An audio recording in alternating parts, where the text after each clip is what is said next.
What's good? What's good, people? The boy Mike Sears, Speaking Clout Podcast. Been the boy representative, man. This is a new beginning, man. In the talks, background, behind the scenes.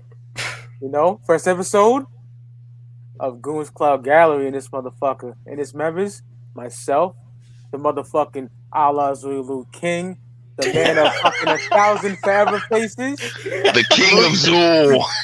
Luke, the motherfucking Goon, aka Luke. What's up? What's going on, sir?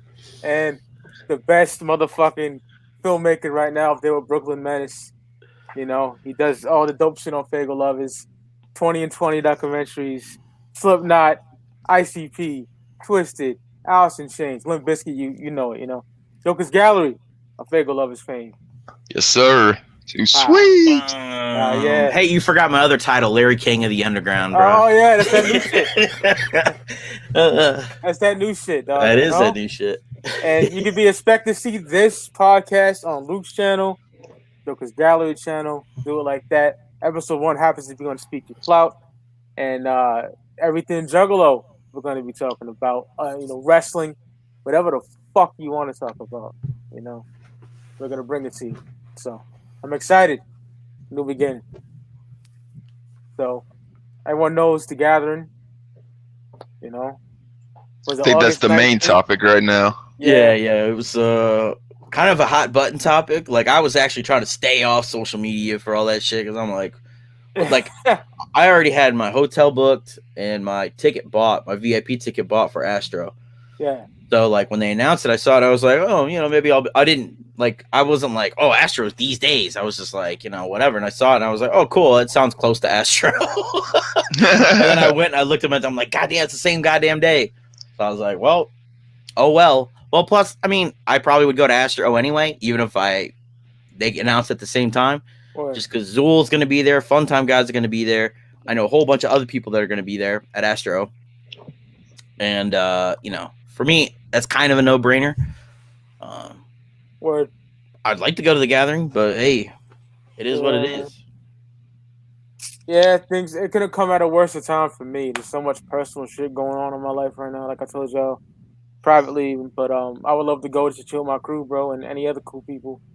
And also just the quick turnaround time for everybody. Like literally everybody's got 2 months to plan going to the gathering. Like Astro's a little bit more affordable to where you're not surviving on a campground, so you don't really necessarily have to bring a ton of money with you. So like you can get a little bit more of a budget in on Astro, but man, I don't know anybody that can gather for under $800 to $1,000. That's a lot of money for some ninjas to come up with in 2 months. Including me, man. I'm asked the fuck out right now, dog. Like personal problems with family, all kind of crazy shit going on right now, bro. Like it's not good. But I would love to fucking go again, man. Yeah, I think it'll be a fun time for sure.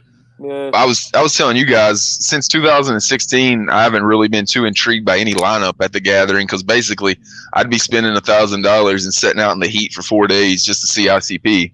That's pretty much the only act that's there anymore that I really care about, that I would go and sit in the heat to see. So since 2016, the gathering hasn't had that much appeal for me. It's been more Hallowicked. I think Hallowicked, especially the way they've been doing them the last few years since they did it at the Industrial Center, it's basically like, it reminds me of the first gathering. Whenever I went to the first gathering in 2000, that's what Hallowicked reminds me of now. And now that, like I said, once I hit 30, I was like, I don't know if I can do much more gatherings unless you got an RV or something like that where you can get some air conditioning. The last 2 I was at was literally the hottest 2 days on record, or 2 weekends on record at Cave and Rock, where they was holding the gatherings at. I went to the 10th annual and the 11th annual, and it was between 100 and 110 degrees heat index for like eight of those 10 days that I was there. It's just so fucking miserable. And now, like I said, now that I'm older, I'm like, I need to have someplace that's got some air conditioner. I can't sit out in the heat for 4 days. Yeah, that's the nice thing about Astros. Like you stay in the hotel, and then like if you're at the host hotel, you just walk out your hotel room, and like there are juggalos right there. You walk down, there's the room, all that shit. It's just like it's all right there. Is it DCG like that too? If I remember correctly. Yeah, it was DCG really reminded me of the first gathering because it was multi-days and it had performances and shit like that too. Hopefully they'll get that going again next year because I want to attend one of those. Those look really laid back. Oh yeah. I'm not a big partier. Only thing I do is smoke weed. I don't drink. I don't do anything else. So unless you can drink or do some kind of drugs that make you not notice the fucking heat that you're setting in, I don't know how people do it at the gathering. It reminds me of my homie Roger, who went with me both years in 09 and 10, and he brought a flask, so it's metal, and it's hot as fuck out there, so metal conducts heat really fucking well, and it's a flask full of Wild Turkey 101, and it's like 8:30 in the morning, and he's chugging that shit. I'm like, how the fuck are you chugging that this early in the morning with it being this hot? She finishes this chug, looks at me serious as fuck. He's like, it's 112 degrees. How are you not fucking drinking this right now? I was like, point taken, sir. I guess the other thing we could talk about is how people think that like ICP did this on purpose or some shit. Like, yeah. I think that they've been planning this for a long time, like way before Astro was even announced. So, you know, like I don't think people understand planning. You know what I mean? Like if you're gonna put together something like the gathering, you've got to do it like way out. You know what I'm saying? I don't think any of them dudes keep up with Twisted enough to even know that Astronomicon is coming around because one, Twisted doesn't even really advertise it that much as an MNE event.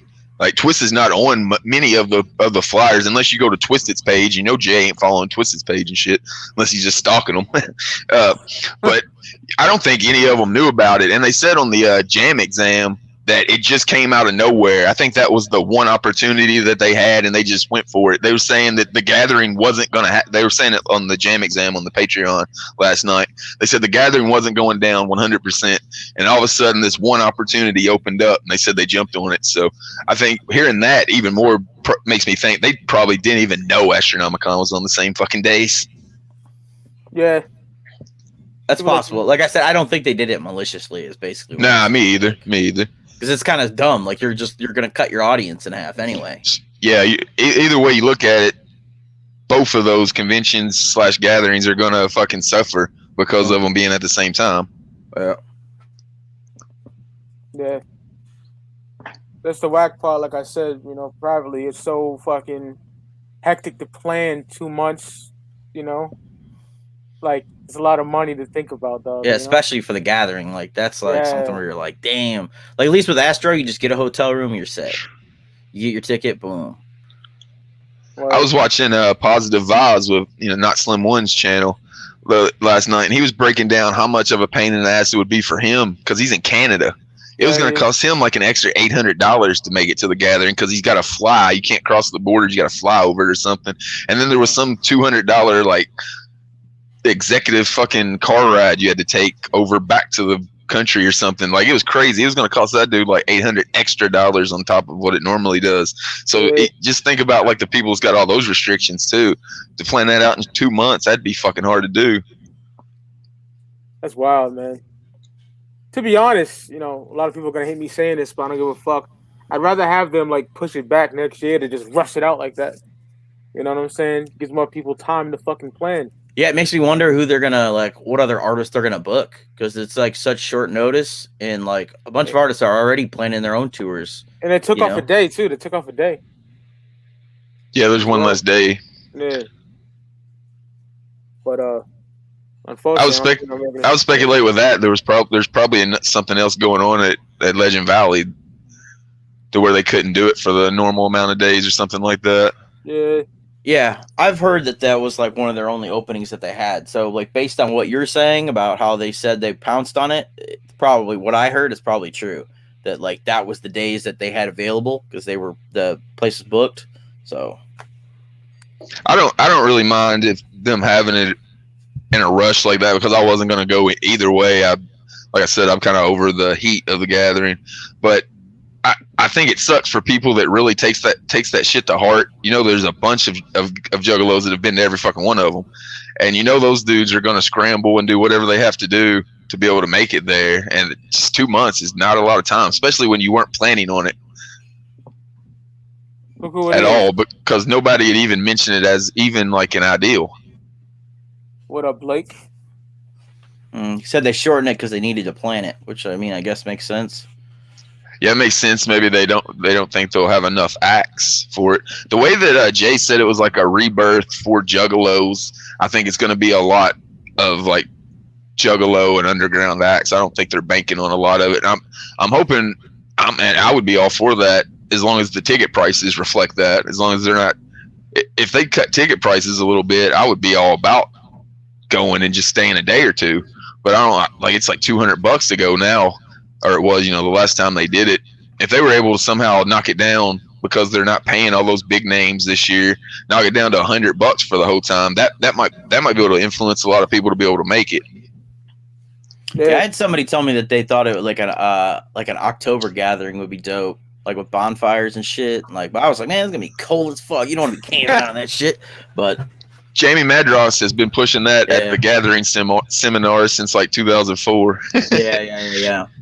That's what I heard. Like you could go like trick or treating to like different campsites and shit. I'm not a fan of the cold, so I'll stick with the summertime shit. That would be fun to do, like even at Hallowicked, if they just did it like the day before Hallowicked or the day of, just if everybody camps somewhere, because I'm sure there's some kind of campground somewhere near Detroit that you could do that at.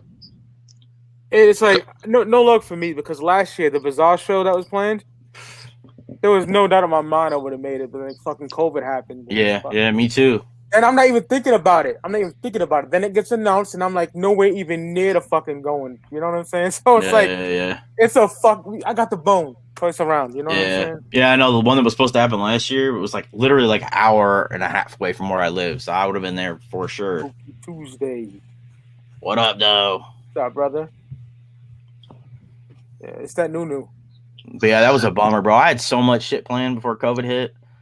Like so many different shows I was gonna go to, the gathering, all that shit, man. Yeah, it was out in my mind it was gonna happen, because my boy has the RV, my boy PJ. Shout out to him, but COVID struck and then we got fucked. See, I was wondering if they were gonna still do the Bazaar theme to the gathering, because I know they spent a lot of money already on, like, Tom Wood did some art for it. I'm sure they had shit printed up for it, ready to go. So that would be a huge loss to just throw away to not do Bazaar. So have they said what it's gonna be or anything, or it's not gonna be Bazaar? Not this year. It doesn't look like they're gonna do Bazaar this year. I mean, maybe, but like from the flyer, the only thing that we've seen doesn't look like it. Yeah, a butterfly, some shit. Yeah, rising from the ashes. But like, fuck, if it's gonna be really, really ICP heavy performances, a Bazaar show would take out 2 of those nights. Yeah. You headline one night with Bazaar 2As, and you headline night 2, Bazaar 2Zs, and then you do the normal ICP performance to close it out. Just being there, fucking watching them do Pendulum's Promise, bro. Like, oh man, I would kill for that. Yeah, those are definitely slept on albums for sure. Oh yeah, I always love them motherfucking albums, bro. Like, some of that's just Joker's card material in my eyes. Like, yeah, for sure. But yeah. What's next on the topic at hand? Astro? We kind of talked about it. I mean... Yeah, we kind of put it all together, right? Nothing's really been announced performance-wise, I don't think, for Astro. That would be what I would be going for. I don't care about autographs or meeting people. I guess the big news that was announced, big for me, is that AXE confirmed that they're going to be there. I mean, I already knew they were going to be there, but they confirmed it on their stream, and the Fun Time guys are going to be there. They confirmed that on the stream. So, yeah. I pretty much already knew that was going to happen, so it really wasn't big news to me, but a bunch of people were like, oh, is it going to happen? Like, come on, bro. You think they're not going to have AXE at Astro? Now someone said... Oh, good. That's another thing I'm waiting for, is like Zool's got quite a few things they've kind of hinted at on Tuesday Night Terrors that doesn't have any like solid confirmations yet. They said that if you're a fan of acts and Super Famous, you might want to book your trip to Fright Fest one day early. So that's saying like there's probably going to be some kind of LLE show the 29th in Detroit. Then and of course Camp Zool, they said that they went and looked at a site for that.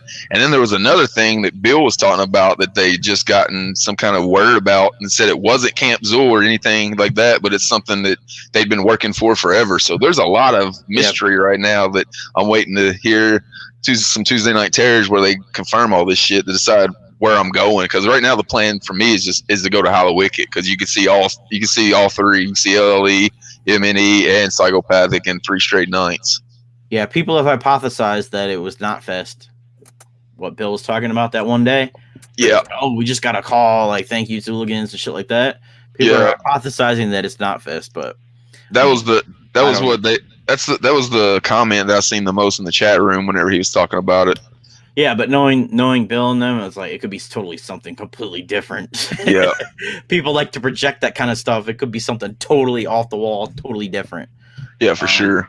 But Camp Zool definitely happening. We'll see when they officially announce that. I'm guessing that's a 2022 project. Hopefully. I would hope that it's not this year, but yeah, because there's so much stuff already, and it's already like, and if you're talking about a camp, you gotta have warm weather. So time's kind of already ran out on that. Yeah. This dude, I don't know, the woman, I don't know who the hell it is, but Kiko goes, not trying to butt in. Riddlebox? I would say Great Malenko. Riddle, anything from the first deck. You can't go wrong. But like, if you're like never heard them before, I would start at Riddlebox or Great Malenko. If you like a little bit more rock, Jekyll Brothers. But then I would go, because the earlier stuff, I love the earlier stuff, but like for new people, it might be a little bit like a little too harsh. I would recommend. I don't know what word I'm looking for. It's too old school, I guess. Is what I would say.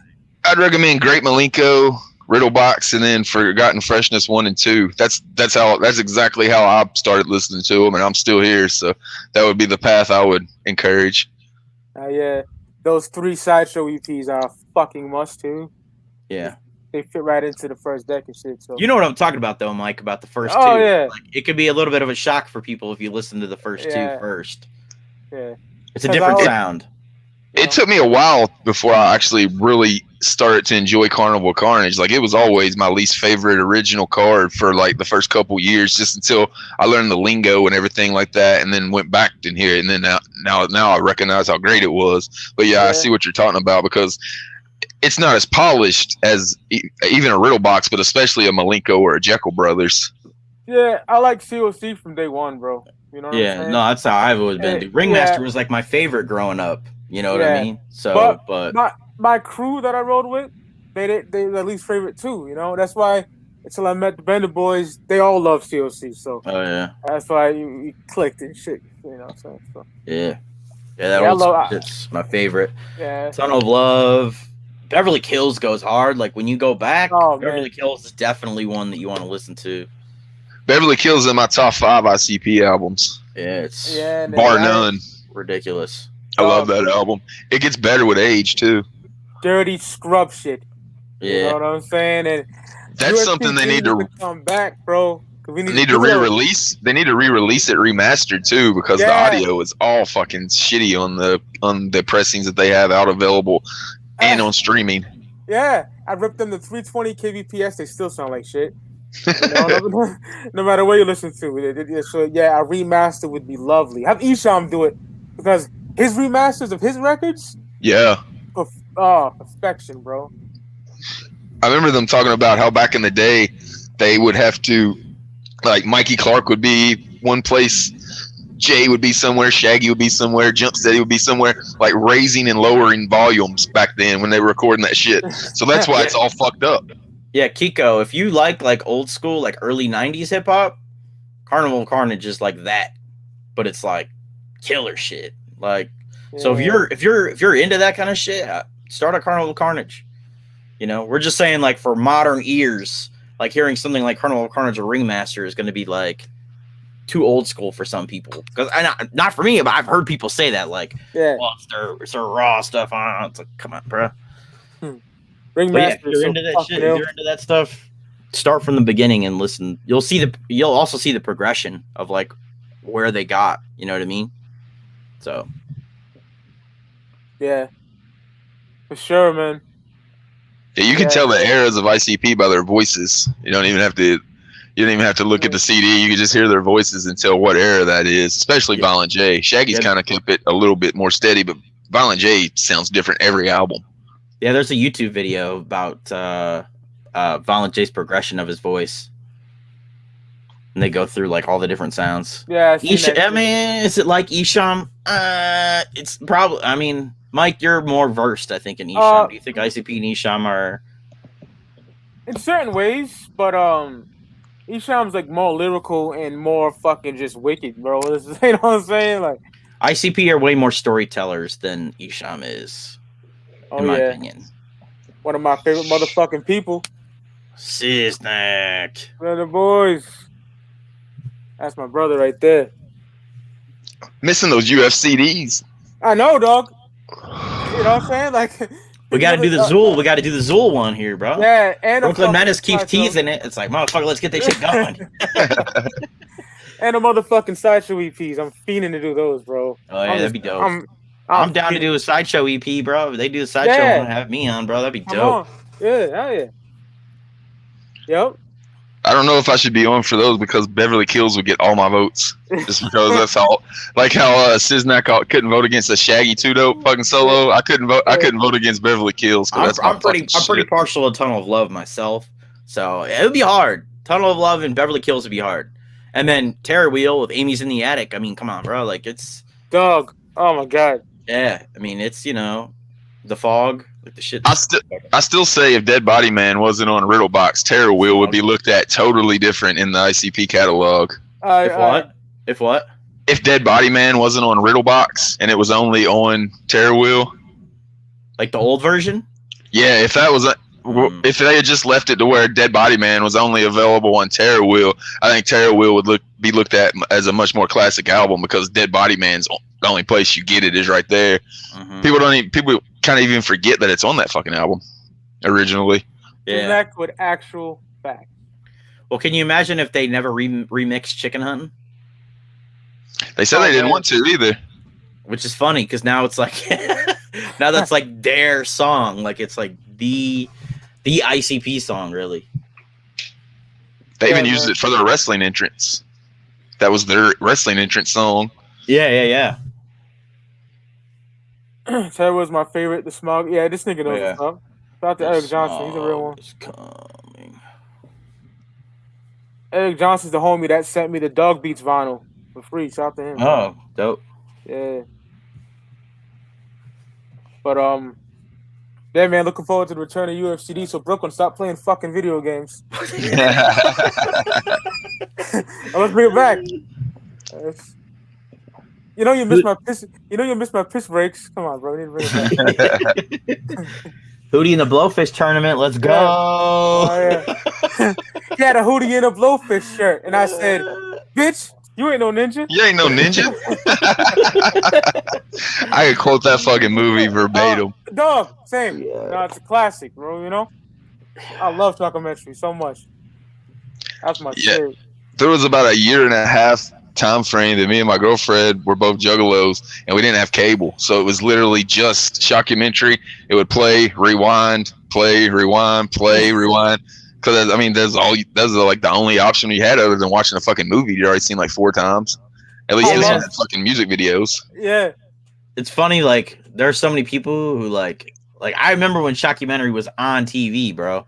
But there are so many people who are like, "Oh, man, nobody saw it." Like, motherfucker, I was there. I recorded that shit, bro. You got down in '96, right? Yeah. Yeah. That was like when you go to the library to use library internet, and you find out all this shit. Like, oh shit, Gold Malenko's, the one you want to get, all this kind of shit, man. Oh yeah. Order your shirts through the fucking mail order thing and shit. And mail it. Yeah, straight up the back of the CDs. Money order or some shit, bro. Like, fuck, man. Yeah, I remember buying 2 Malenko jerseys for $400 worth of money orders from Hot Hits back in 1999. It was scary as fuck. Word, dog. Because, like, there ain't no PayPal fucking buyer protection on that shit. You send them the only fucking proof you got of that $400. You send to them. Gotta have it. Every kid wants one. You know what I'm saying? About the Lake Diamond. Yeah, I didn't see Documentary to '98 when I got the VHS. Then it came with a card. I got a Ringmaster card and that dope promo picture of Malenko, like a sticker. Yep. Plastic shit. It's like the picture from like the Wicked Clown shirt from back then. The one that had the same picture than Wicked Clown. Yeah. That was my first ever ICP shirt from the mall. Oh, you mean the white one? No, it was black. Oh, okay. I'm thinking of the white one that had, I think it said Wicked Clowns on it. Riddle Box era. That was Riddle Box. Yeah, I had that one. I always wanted that one. That one was super fresh. That was one that was supposed to be reprinted at the first gathering, but either it got stolen before I got to the merch booth or they just didn't reprint them. That was the big draw of the first gathering. Like, come to the gathering, we're gonna reprint every item we've ever sold, and then there wasn't like anything really. There was like some fuck offs that were reprinted, and like some posters and a couple shirts. I think they did the Insanity reprints right there. I love that shit. That black, white, red. Oh, so fire, bro. It was more about the new merch there. It was the first time they dropped Big Money Hustlers like merch. It had just come out right before the gathering, so it was a lot of Big Money Hustlers fucking merch. Shout out to Steven Oliveira, wherever the fuck you're at, the homie that got me into the clowns, man. He got me the Blaze EP, Psychopathics from Outer Space, and Dumping at the first gathering. Hell yeah. I remember they picked me up those CDs, and I still got them to this day. Well, yeah, Mike brought that up, bro. I got a crazy, at least for me personally, I got a crazy stream coming up, bro. I got in touch with the two dudes who got me into ICP, who I haven't talked to in like 20 years, and we're going to do a stream together where I'm reuniting the old crew. They haven't talked to each other in years. I haven't talked to them in years. I don't care if nobody else might watch, but I don't give a fuck, bro. It's going to be so cool for me personally, man. I'm watching it. Yeah, you're going to be on, Mike. You're going to be on, Mike. I'm going to have you on there. It's going to be dope, man. I'm excited. Fuck yeah, dude. I don't know when I'm going to do it because I'm celebrating 25 years of being down with the clown. Yeah, I'm 24 years, 97 August. Eric, that's the funniest shit I've ever seen in my life. Oh man, Trigglemania. Fuck yeah. It's out of print too. I got the DVD. I got the double DVD. See, I never even seen that before. I'd always look for the DVD of volume of the first one. I had the second one, but I could never find the first one on DVD. I had the VHS tape of it. Yeah. The first one is probably better overall, but the second one has the better moment where that chick gets power bombed on the back of her neck. I don't think I've ever seen Stranglemania Volume 2. Jimmy Madrox is a trip on that, dog. Yeah, I don't think I've ever seen Volume 2. I remember the first time I saw Volume 1, or the first one, I think it was on a boot. It was like, it was just somebody had recorded it for me on a VHS tape. You know what I mean? Yeah, that shit was hilarious. That was like the first time like you really saw ICP like talk at length, at least for me. When the twin brothers tag team, the Headhunters. Oh my! I know it's not really them. Obviously, they're like doing Guido and 3D and shit. Yeah. But it was the first time you ever saw them like talk and shit. That's how I had my Stranglemania. It was on a bootleg. I randomly found a House of Crazies cassette at a used bookstore we have here. Sold like used video games, used albums and shit like that. Yeah. And this was in 2000.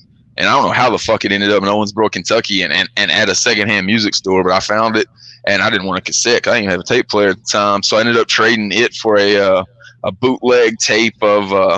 It had Stranglemania. It had Backstage Sluts, if you remember that from back in the day. There was ICP like throwing baloney at some chick. Yeah. And then it had the J Panic Attack show on there. And then I also got an original Super Bowl shirt for the House of Crazies tape that I just traded some random dude. Because that was the way you traded merch back in the day, too. Like, there wasn't no Psychopathic Vault or fucking Psychopathic Museum. Like, people have Angel Fire web pages that had, like, a listing of all their fucking shit that they had. And you would just hit them up via email and hope my list is still up, bro. My Angel Fire Oh, shit. And my list is still up. Fuck yeah. That's dope. Have you looked at it? You said, that's how it went. Yeah, my website's still up. You can go see it. If you're watching right now, it's angelfire.com/SD/Juggalo. And it's still up there, bro. It's still there. And you can see the list like you're talking about. And I think I even listed all the dubs that I had. Because like you said, back then, it was like if you wanted to see like their Arizona performance in '99 or some shit like that. YouTube.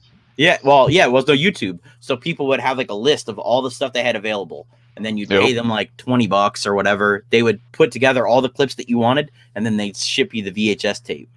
Yeah, it was like tape trading, kind of, in a way. Yeah, like with wrestling, it's pretty much the same.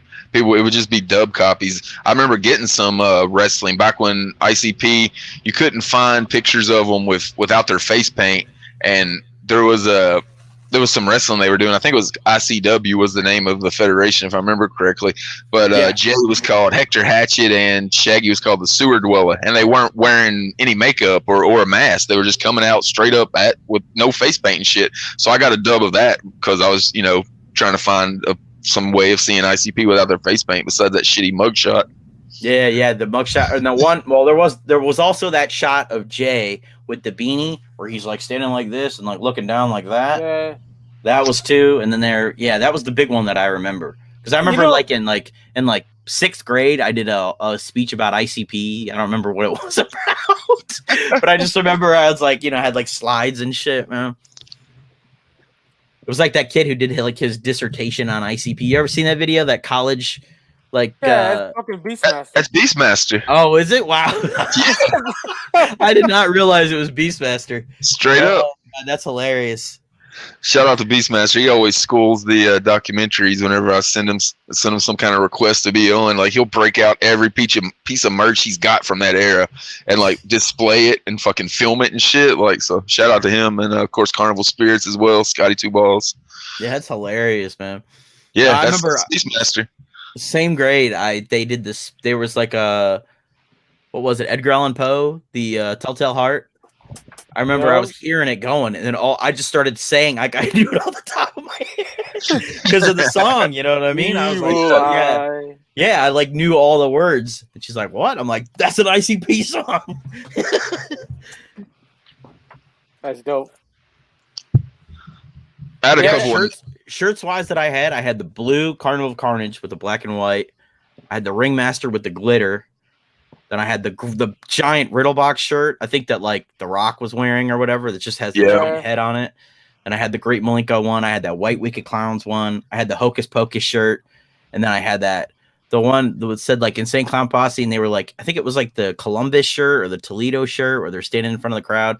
Shaggy's got the short red dreads on and shit. That's a Weird Clown from Outer Space was written on the back of it. It was a Weird Clown from Outer Space tour shirt.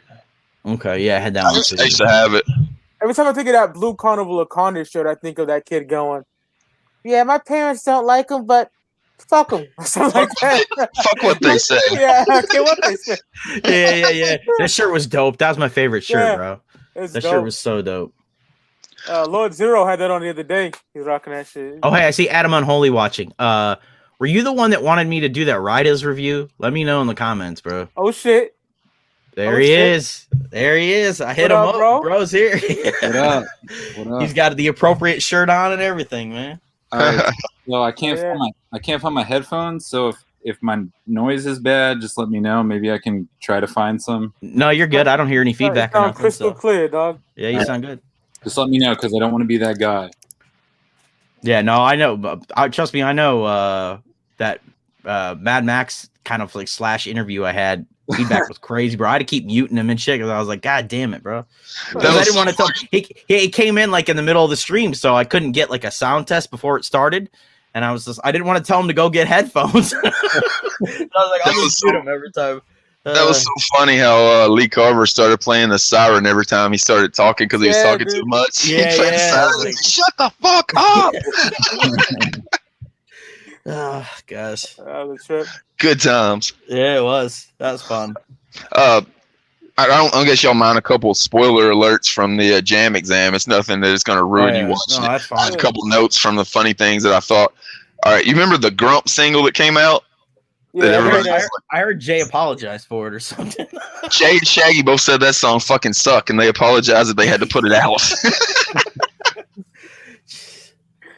Wow. Yeah, like there was supposed to be another song or something, and they didn't want to make people wait anymore, so they just put out the Grump, and both of them were like, that song fucking sucked. Yeah.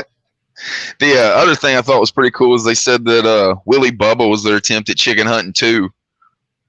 because of how popular chicken hunting was. They tried to make like a chicken hunting part 2, not called chicken hunting part 2, but same kind of like style and shit. And that was Willie Bub, and that's why they ended up not using it. They said it sounded too much like a blatant attempt to do chicken hunting part 2. This dude's a motherfucking shit, man. I love this dude's content. Shout out to Echo Side Fiend, bro. Hell yeah, man. Oh yeah. Oh yeah. I'm gonna meet you at Astro, motherfucker. He was there last year and I missed him. This year, bro. That dude's a shit. That's who I'm planning my Hallowicket trip with right there. Echo Side Fiend. He's fucking awesome, man. He always schools the documentaries too. I think he's been on every one I've done. Fuck yeah. What's good, you, Dustin? I just got home from work. I'm just chilling. I watched the Jam Exam 2 last night.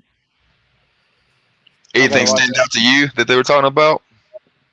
Just that ridiculous thing Jay was talking about with the walking home stuff. Oh, the singles? Yeah. Yeah, he had some kind of ideal of 5 singles that he was going to release, and they were going to cost $117 for each single. But with the single, he said you would get like a zip tie bag. It would have the instrumental and the acapella version of it and something else. And I was like, dude thinks he's going to get $117 for a goddamn single. Man, I mean, I'm sure there's some like crazy Juggalo collectors out there that would buy one. But that's wild. Yeah, like it sounded like a Violent J ideal that'll never come to fruition, honestly. Too many of those. Oh, something I was going to ask. Do you guys think that Bloody Brothers album is going to come out from this Patreon? Because I know they're doing that. The concert they're doing is like, I don't know. I forget what Chicken Nanny, Hootenanny, some bullshit. I don't fucking know. Yeah, Hillbilly Hootenanny or something like that. Yeah, I could see them giving it out like, you know, maybe a single or an EP of it at that concert. Yeah, that's just the theory I've seen floating around. So I haven't seen any kind of merch pack with this month's streams. Which I'm glad they haven't. I'm glad they haven't, because it's better that they have it on hand and they for sure say, okay, it's gonna come, rather than being like, oh, hey guys, we're gonna give you all this shit and then not send it for 3 months. Like, yeah, but the thing is, they might just not have anything. Like they said they were gonna have something for February, and then they ended up not having anything for February. Did they say? Because I know that 1 month Jay was that board game thing. Jay was like, "Oh, can I say? That's what I'm talking about." But he was insinuating they had something they were going to give away for February, and then they didn't end up giving away anything for February. That's good. I'd rather them do it that way than Jay say something that month, and then you know what I'm saying. Like my homie Brooklyn Menace, I think he still don't got his copy of Yum Yum Zerolette, or like that bag from fucking months ago. Probably ain't going to get them because they sold the remaining copies of that fucking warehouse sale a couple weeks ago. That's wild, bro. There's still people waiting for Gloomy Sunday from Shaggy's solo tour. Well, they could have bought it on Psychopathic Vault. Yep. Yeah, once they go on Psychopathic Vault, you ain't getting that shit. Yeah, who knows? Oh, yeah. Come on, bro. That's already a given. Yeah. Violent J's got, 7 albums left to make? He's got 13 songs for the Clown Heads that he's got to make. You think he's ever getting to those 5 singles? I like this question, y'all. And if it's Red Cross, man, I'm all about it, my nigga. You feel like it would it's such a smart decision to do that. I mean, yeah, sometimes you think ICP hate money sometimes, but it's a superior version. Yeah, I mean, I would love them to see just re-release the red version, put it on Spotify and streaming services. It's the greatest Psychopathic album ever made. Yeah, this is the 20-year anniversary of that album. That would be a perfect time to put that shit out. Yeah. Hell yeah. I mean, fuck, are you really that petty to hold that beef with Mars that you can't have the better version out that people want to make a shitload of money from at that? You could re-release the fucking shirts and do like a merch drop with it. Yeah, if they did a merch drop and like jerseys and stuff, it'd be good. Man. Forget about it. Yeah, with the Red Cross, hell yeah. We released those burgundy jerseys. Yeah, we want to specify with the Red Cross. Yeah. Yeah, you don't give a shit about the vocals. I don't give a shit about the vocals turned down Mars version. Yeah, that's funny. Like if you got headphones or some good speakers, you can clearly hear Mars in the background under ABK on that fucking on the Gold album. That Gold Cross CD don't exist in my home no more. I sold that. It's done, dog. Yeah, I never owned it either. Yeah. Fuck The that. red one's the only one that it should exist. Yeah. Yeah, no, it's so sad, bro. It don't make no sense. Come on, red and black versus I mean, yellow and black's fine, but you know. I'm still salty that it wasn't Esham, ICP, and Twisted in fucking Dark Lotus. That was the original lineup. Yeah, and let Esham rap like when he was on RLP, nigga. Fuck that boogeyman shit. Yeah. Well, this was starting up in 98, 99, so that was when Esham was still on that shit. Yeah, that would have been fire. Yeah. I mean, they knocked it out of the park with it anyways, but fucking I always wanted, you always want to hear Esham on Dark Lotus, at least even on a track, just because, I mean, fuck, he's pretty much the inspiration for the fucking shit. Yeah. Hell yeah, dude. Like, imagine, like closed casket, like, type of Esham shit on low. Oh, forget about it, dog. The last thing, pretty much the only things I've heard from Esham the last 5 years that I really liked was his verse on that psychopathic cipher he did, 9 Ways to Die or whatever the fuck it was called. Oh yeah. Where he comes out of the car with a big ass chain, like he was fucking on one. He sounded like old school Esham on that shit. I was feeling that. And then like he put singles out, and I just can't even make it through most of them. Nah, I don't like no Esham. Yeah, that newest single that came out, whatever it's called, RN, whatever the fuck. I literally got like 15 seconds in and turned it off. I'm not even kidding. I was in my car. I'm like pulling out. I'm listening to it. I'm like, nope. It's sad because he's a king to me, goddammit. But his new stuff is not good. I'll keep it a buck in this motherfucker, you know. Midian, shout out to Midian, man. Shout out to Viscera too, and the whole Ministry of Darkness. He's in the chat. He said, favorite Esham album, Close Casket. Close Casket for me too, brother. Classic. Yeah, probably Close Casket. Yeah. The Wicked Shit'll Never Die. Oh. Boom and Words is good too. Yeah. Dead Flowers too, bro. That shit's fucking fire. I was always a bigger Nodis fan too. I love Nodis, man. Do You Believe in God is the greatest hardcore album ever made, my opinion.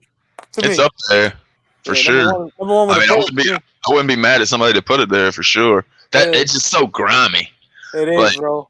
Yeah, but the other day I was looking for the Blasphemy album. The title tracks are. You just look at the name of the tracks and you're like, "What the fuck?" Pussy on a Saturday night, you know. Wasn't Esham like 12 or 13 when he started making that shit too? Imagine if your 12-year-old kid's in his bedroom fucking making that shit. Yeah. Like, what the fuck what the fuck are you thinking as a parent? Like, the dude's fucking spitting this kind of shit. I mean, it's amazing that he's able to fucking like do his own shit. I think he produced everything even back then.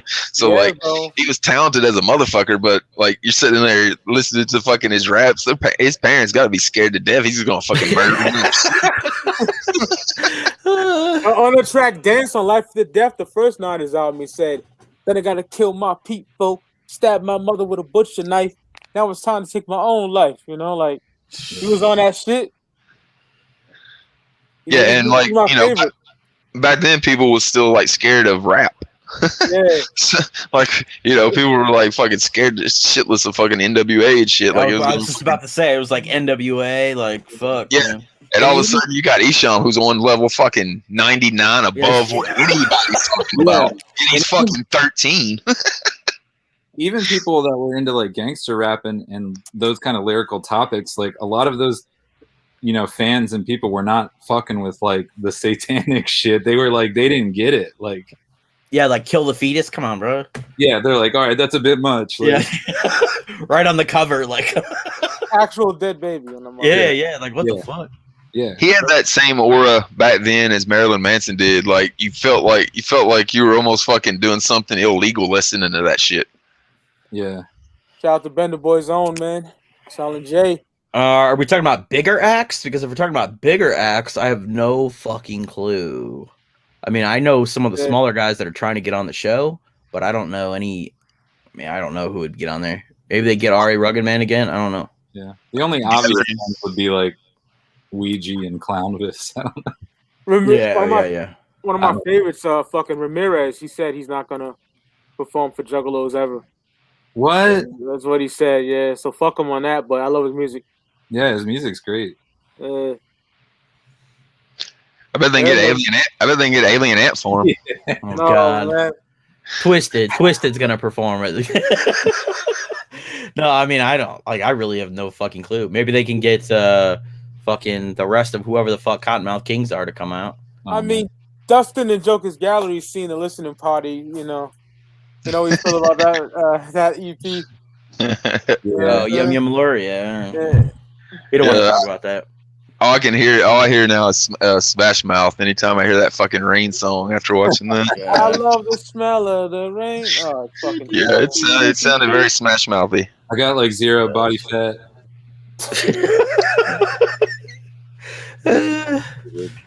Gosh, yeah, that was interesting stream. Yeah, D-Lo. Maybe they could have D-Lo come out for the or D-Loc or whatever the fuck come out for the gathering. I mean, he's the only one. He's like the only like bigger act I can even think of at this moment. Tech, of course. I could see Bone Thugs being Tech, on. maybe. Well, Chris Calico has been kind of like saying like tag me in their posts and shit. So maybe Chris Calico. I mean, speaking of Chris Calico, like, I'm a fat kid, but I don't want to see that nigga naked like that, dog. Like, it's a bad look. You're not D'Angelo, dog. I don't want to see that nigga either. But like every time I go on fucking in, I see this image of him with his. Get out of here, dog. Yeah. Shit. he might not be invited because he signed with M&E's merch fucking company. Oh, word? Yeah. Oh yeah, I heard that. Yeah, Ron was think sharing that around a little while ago. I think it's called Great American Merch Company or something like that. It's owned by George and M&E. Jelly Roll uses it, Rich uses it, and Chris uses it, which is dope. Shout out to fucking them doing big fucking things outside of fucking just rapping. Get your money, man. Yeah. Word. Yeah, man. Speaking of Twisted, did anybody listen to the Envy single, like the rock fucking single? Nah. Nobody listened to it? I don't really like Twisted's rock shit, so Yeah. I mean, every once in a while I will. I mean, let's put it this way: when a new Twisted song comes out, I don't rush to go listen to it. I'll eventually listen to it, but I mean, Darkness, Familiar, We Don't Die. I love their early rock tracks, but I listened to a snippet of that and I go, I was good. I think the people that liked like that kind of Twisted rock are gonna like the new shit. Like the new shit is almost too good for old Twisted rock. Like it sounds like radio rock, which is very impressive. I'm impressed as shit that they can sound that fucking good, especially Monoxide. Whenever I think of Monoxide trying to sing on that fucking Joker song, to see that he can actually pull off some fucking rock melodies like is impressive as shit. But take off the goddamn fucking face mask, whatever the fuck, Mono.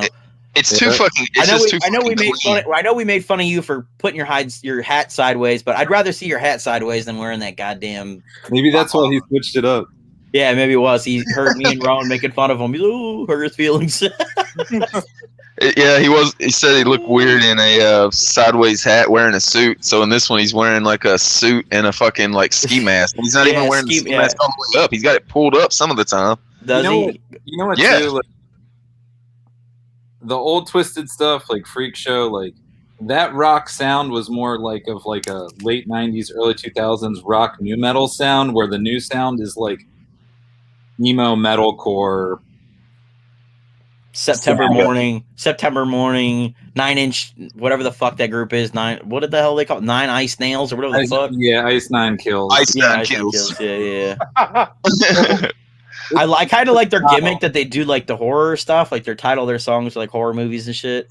Yeah, they're all like horror based and shit. But like the songs are all fucking good. I haven't heard one that's like a bad song, but there's also no songs that I've wanted to go back and listen to like again. Like it's just not really my type of music. It's not really. I don't think it's any like Juggalo's type of music. So I'm interested to see how that album's gonna be responded to. Right. Yeah, we'll see. Because I mean, it's good fucking music. I can't say it sucks. I think I'll say Mutant sucked. Like that sounded like rappers trying to make a rock album. But like their new shit actually sounds like a rock album. It's because Draven, the drummer's there producing it and shit. So they've actually got somebody that is an authentic fucking rock dude there. But it's just nothing that I want to go back and listen to. It's not my style of music. We don't need the rock album. We need Venomous 5. Yes. Monoxide said they're waiting on Drop AXE. it. They're waiting on AXE to get it back to them. All the Twisted parts are done. There's Because Twisted was low as fuck. Because Twisted was slow as fuck getting it done, bro. Like they didn't do shit forever. AXE are just sitting waiting for shit, and then Twisted's like, oh, we'll get to it when we want to. They came to AXE to do Venomous 5. And so then AXE do all this work building the background and building like the lore of who they are. Cool.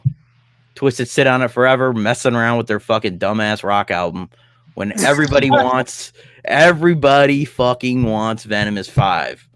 Yeah. Yeah, dog. Give it to me now. I think that's the thing too, is like, a lot of us we like rock and metal, but we just don't want to hear Twisted play rock and metal. It's not really metal. It's more like radio pop. It's like shit you hear on the radio.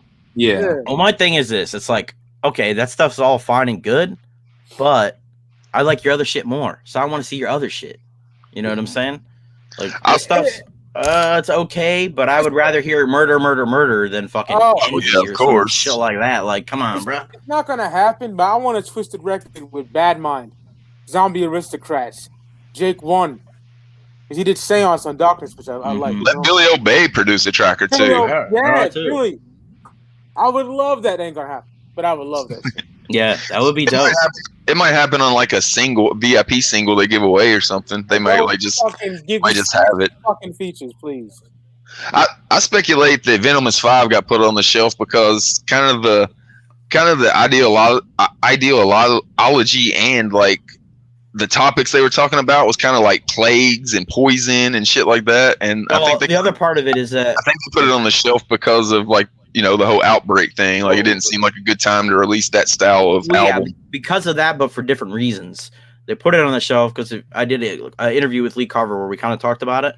And one of the major reasons they did it is because they want to do it right. Like they want to release a bunch of merch. They want to tour with it. They want to treat it like a real fucking album with like a tour and everything else. So that was, you're right. I think partially, but the other part was that they wanted to tour with it. They wanted to give it a proper release. And you got to have a tour with it. Yeah. I'm actually the one thing I'm excited to see what new masks they do for it, because like they've got to do some masks or something, obviously. Yeah, so, all of them. Yeah, that'd be dope. Some loaded shit or something. Yeah, get Tom on that shit. Yeah, Tom's fucking getting work. Reptilian looking creature. Yeah, Tom's getting worked to the bone, man. He's like, he's doing like 200 masks after 200 masks after 200 masks. He just did a live stream talking about how he wants to do his own stuff, but he can't because he's just, swamped with all the AXE shit. I think they still have the mask. Yeah, I think they still have the masks up right now. This is like the slime bones. Yeah, this is the longest that I've seen a Forever Face sit for sale in like a year or more. Yeah, I think probably a little bit has a year and a half. A little bit has to probably do with them releasing Dawn of the Dead right before that, so people probably spent their budget and didn't even know that other Forever Face was coming because they didn't even warn you.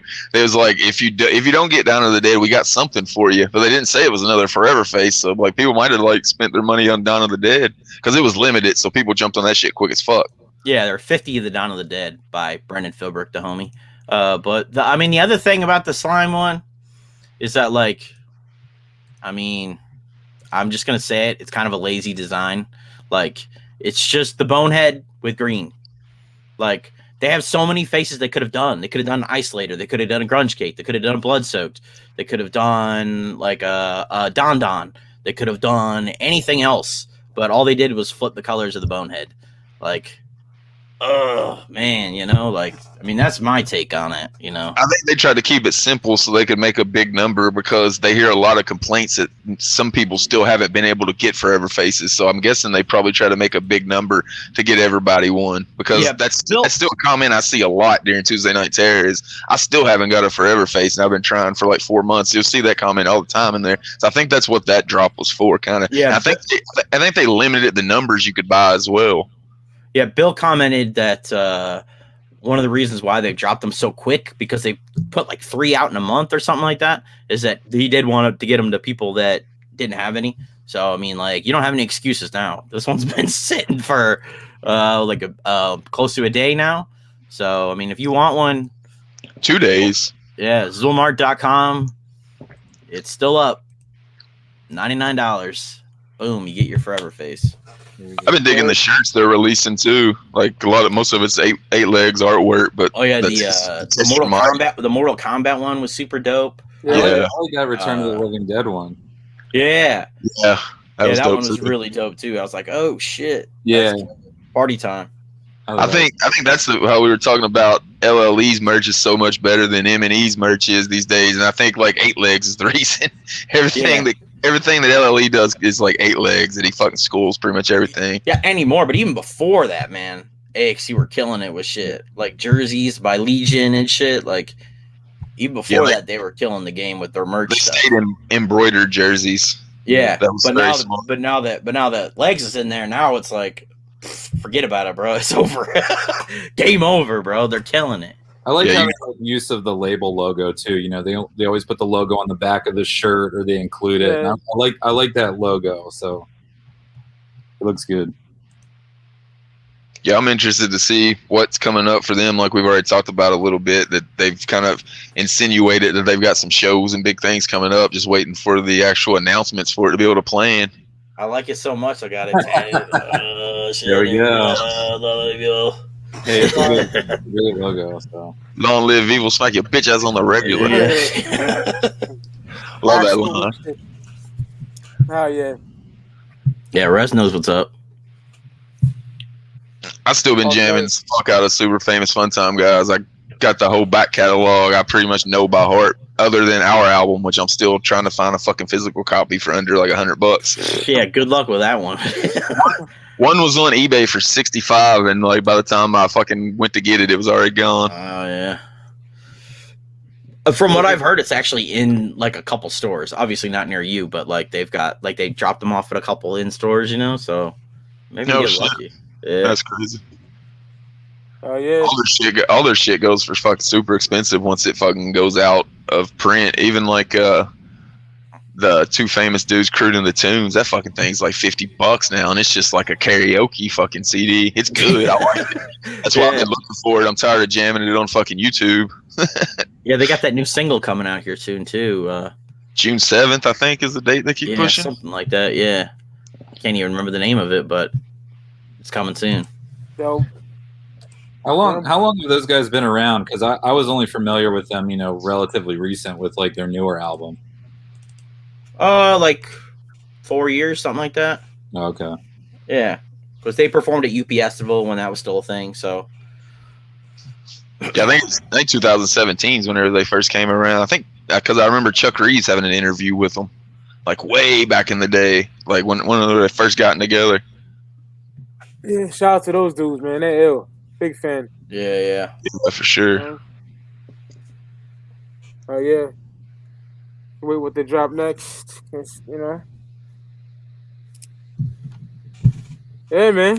Almost an hour in. Covered a lot of dope shit. Anything else y'all want to talk about, or what? What do you think of the Other Dimension video? They didn't keep that yet. I didn't see it yet. It's like the Mass Made Me Do It video. Yeah, it's kind of like that. But it's pretty cool. They got Cthulhu in there. Shit, it's pretty dope. It's cool because the album's such a descriptive album. Like that album would be really good to make a whole fucking video for and sell it as like a DVD or whatever. Yeah, it's cool. Like that part where they're like, "It's the big homie Blaze." You see Blaze like like rolling up. Yeah, it's badass, man. I liked it. Yeah, it's cool. I thought it was funny how we were talking about like you know, maybe AXC doing like bigger festivals and stuff, and then they premiered that video on the Knotfest website. Yeah. I thought that was kind of interesting. That's Bad, my favorite song on Marzoline. Yeah. There's videos. Yeah. Videos wild, bro. Yeah, dude. It's like it's so dope. You gotta indicate you're an adult like 4 times. I know, it's so funny. I've never seen anything on YouTube like that before. Like it asks you multiple times, "You sure you want to watch this shit?" Yeah, like the part where Bill blows his head off is so fucking dope. There's 2 parts of the video that I really love. The part where Bill blows his head off, And then there's the part where Lee takes his mask off and it's like it's all melting and shit. That part's fucking dope too. Street trash reference right there. Yeah, Tom Actually, schooled that shit. If you watch my interview with Tom, he talks about a lot of that shit. Oh yeah. He also talks about how he really wants to make a video for Mass Made Me Do It. Yeah. Let him do it, Bill. You Yeah, son of a like bitch. I thought your idea was cool with the make it a VHS release. Oh yeah, I told him Mass that Made Me Do deathbed. It on one side of Deathbed and the fucking turtle shell. Fuck yeah. That would be fucking dope, bro. That shit would sell easy. Even if you only made like 50 like that. Yeah, sell out an hour. Yeah. Not even an hour, bro. You release that on TNT, that shit would be gone, bro. Yeah. It's not even about like playing it in your VHS. It's more about or your VCR. It's about the collector mentality, you know. And it's a dope ass fucking like VHS case. Like just make the VHS case super dope, but you know, put some fucking artwork on there. Yeah, like a goddamn clamshell like this. Splash. Yeah, I like the goddamn movie. Like this, bro. That'd be dope. What is that, bro? Oh, Splash, bro. Tom Hanks and what the fuck's that bitch's name? Daryl Hannah. I watched this movie when I was a kid. Basically, Tom Hanks is like this goofy dude, and Daryl Hannah is like a mermaid, and like these guys try to like kidnap her and shit. It's pretty. It's like a classic like 80s like weird fucking movie, but I love it. Word. It's old Basically, school. Tom Hanks movie I know is Big. Oh, I love that movie too, bro. So good. I was a part of that, yeah. Whenever I was like 9. It's like, damn, this dude's got an apartment and it's fucking got like an arcade and a trampoline in it. Like, sign me up for a fucking apartment. Yeah, I always think of every time I see those like Zoltar things in arcade. Yeah. Think of that. And that video game he always was playing in it too. Yeah. Like that computer game. Yeah, I think he's playing.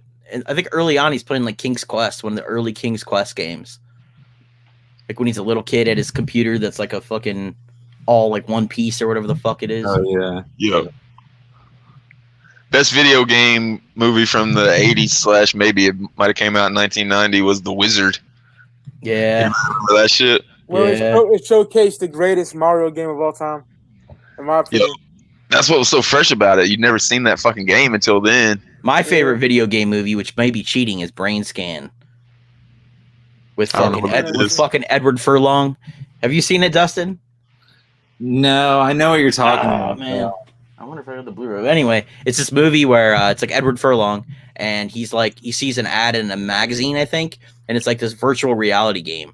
And so he puts it in, and this like weird creature guy comes and like he's like Edward Furlong's not sure if he's in real life or if he's in the video game. It's a horror movie, and so like he's like the thing makes him kill people, and then like he comes out and he's like, was that real or was that part of the VR experience? It's a wild movie, bro. It's so good. Word. I never seen that shit. I had to check that out. Other Tom Hanks movie that you didn't mention, I think it's Tom Hanks. Maybe it's not Tom Hanks. It's not Tom Hanks, but never mind. But Little Monsters, you ever seen that fucking movie? Yeah. It's fucking great. That's Howie Mandel, I think. Yeah. That movie's fucking amazing, bro. He like pisses in that kid's apple juice. Dude, it's so good. If you haven't seen that movie, I highly suggest watching it. It's like one of those, I think it's like mid 90s, early 90s. And it's like kind of movie that they would definitely not make today. Yeah. Where they like use kids in like a weird way. Like I said, like Howie Mandel like pisses in this bully's apple juice. And the bully goes to school and drinks it. Oh God, it's such a good movie. I think in that era, the only movie I was watching was fucking Batman. Over and over and over again. The fucking first movie with Jack. Oh, the first one. See, I like the Batman Returns with Tim Burton, like the Tim Burton with Penguin. I like the Tim Burton one. Yeah, it's so good. 89 Batman is so fire. It's so memorable for me, man. Like, yo, I had the toys and everything, like the big Batcave fucking toy and shit. I had fucking Bob. You know who Bob is. You know what I'm saying? The dude had like the Joker on his fucking black leather jacket. And he came with a hat and a gun. Yeah, it had the gold cardboards. Fire, bro. Yep. I used Bob as one of my jobbers in my WWF Hasbro fit because he's so generic. Yeah, man, that's funny. Batman had the fucking thing on his belt where you could like fucking pull it out and like put him on something and he fucking would go Yeah. up with it. That shit was dope, man, for 89. Dog, I love those. I got all that shit for Christmas. Come on, Classic shit. Batman Returns with Arnold Schwarzenegger as the free No, that's not Batman Returns. That's like Batman Forever. Yeah, Returns is Danny DeVito as the Penguin. Yeah, Returns is Tim Burton. Yeah, Forever. Fucking awesome. And Michelle Pfeiffer as Catwoman. Woo! The Super Nintendo Batman game is fire. Batman Returns to SNES. Yeah. One of the greatest beat 'em ups ever, bro. Yeah. Konami did that shit. I mean, Forever's pushing it, but it's a good game. Just the cast is ridiculous. Like Arnold, Jim Carrey, Uma Thurman. Oh yeah, Forever, yeah. And then what's his name? Tommy Lee Jones as Two-Face. I think that's just Batman and Robin. Forever is with Riddler and motherfucking Two-Face. Jim Carrey. Yeah. 95. Yeah. Yeah. And like Alicia Silverstone's fucking Batgirl. Yeah. That was like the height of Alicia Silverstone, like Aerosmith, fucking all that shit. Crush from '93. Remember Crush? That movie was wild, yo. I don't think I ever saw it. I don't think I saw it. It sounds familiar. I think I did. Stalker shit, man. Reminds me of Fear. You ever seen Fear? Yeah, motherfucking what's that nigga name? Mark Wahlberg, yeah. one of them niggas. Bro, that movie's wild, bro. That movie's wild.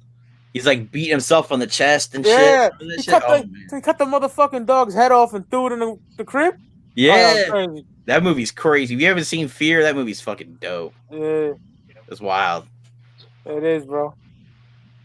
I gotta revisit some movies soon. I got a whole list now. I know, shit.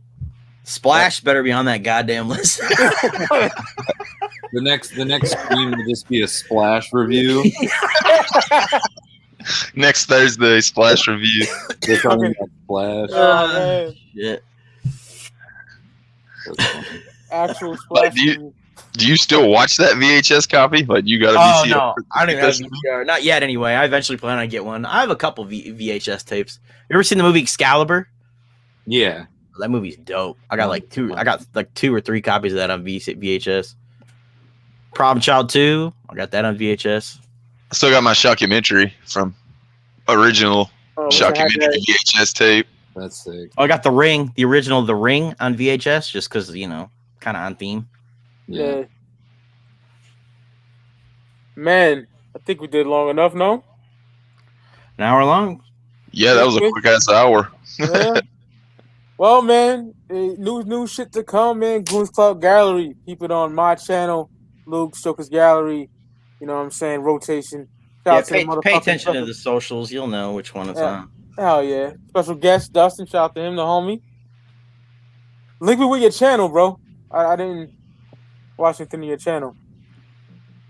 So link me that when you get a chance. Shout out to the chat. And we off this bitch. Peace.